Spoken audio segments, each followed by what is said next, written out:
got into organic farming because we wanted to, fulfill who we were as people. So at the time, I would be driving around the countryside and see some soil, and I'd be like, "Oh, look at that soil," which is a strange thing maybe to to think about, but so it just kind of met who we were as people.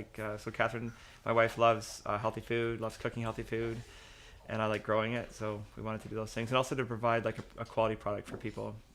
We saw some people around us growing food already, doing the same micro farming thing, and so we just saw what they were doing as a lifestyle, and we really liked that. So we wanted to copy it and see if it worked here in Woodstock.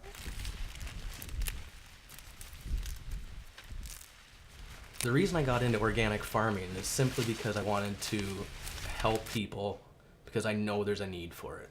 The biggest advantage of eating and buying organic produce would simply be it is, on average, 50% healthier when it comes to the vitamins and nutrients which are attributed to growing organically.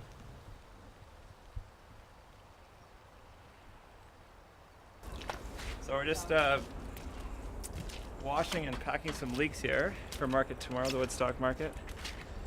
And we work pretty hard for these leeks. They're kind of a high-end product because we actually push little seedlings about 8 inches into the ground.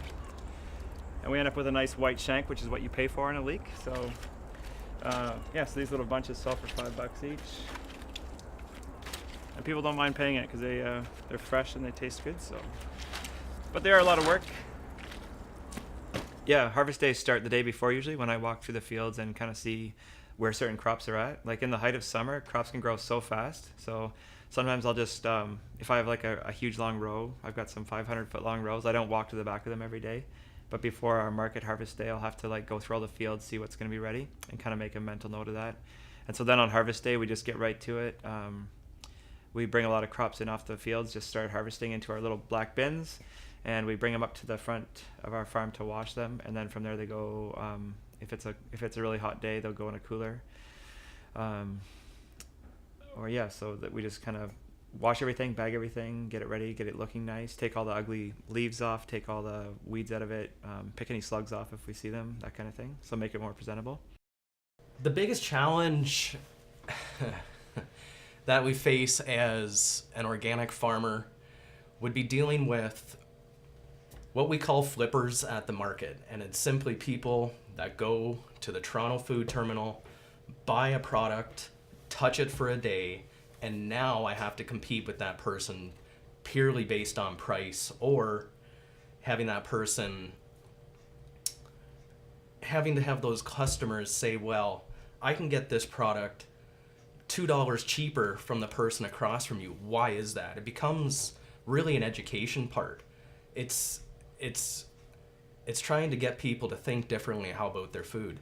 And I would probably bet that most people have no idea that that product, A, is probably not even from Canada, and B, those people selling it probably didn't grow it. So that is a major challenge.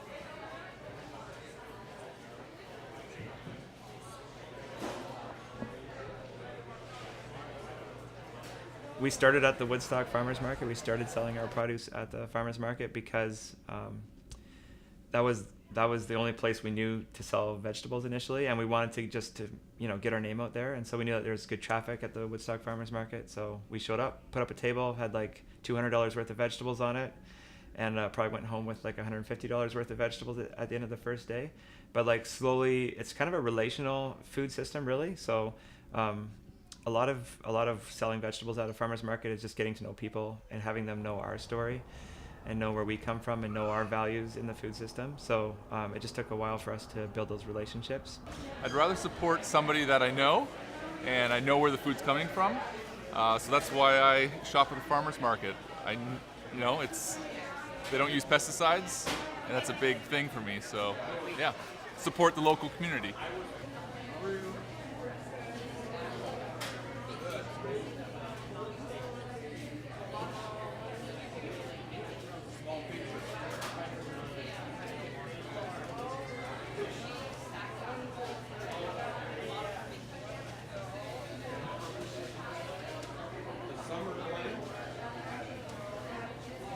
The biggest expenses throughout the year is labor. It's being able to find those people that are willing to work at the same thing that you're passionate about, which is extremely tough because it's an industry based on minimum wage. So every time you hear about minimum wage ticking up, it just did to $11.25 an hour, that just means your vegetables just went up, because all we can do is pass along that expense, which creates another issue when you're competing against stores that are open 24/7, and you have to directly compete with them, or else you don't eat.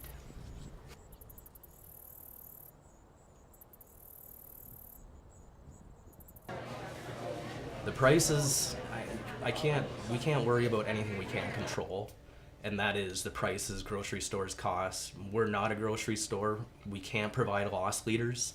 Loss leader being they can slash the price where they're losing money with every cob of corn they sell. We can't afford to do that just to get people to come to our stand or come to buy the things that they might not even know that they want. So grocery stores, they make organic growing really tough.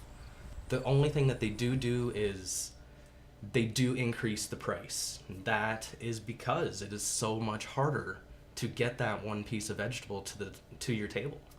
There's no way around that. And that's why I truly believe people are willing to pay up for that price.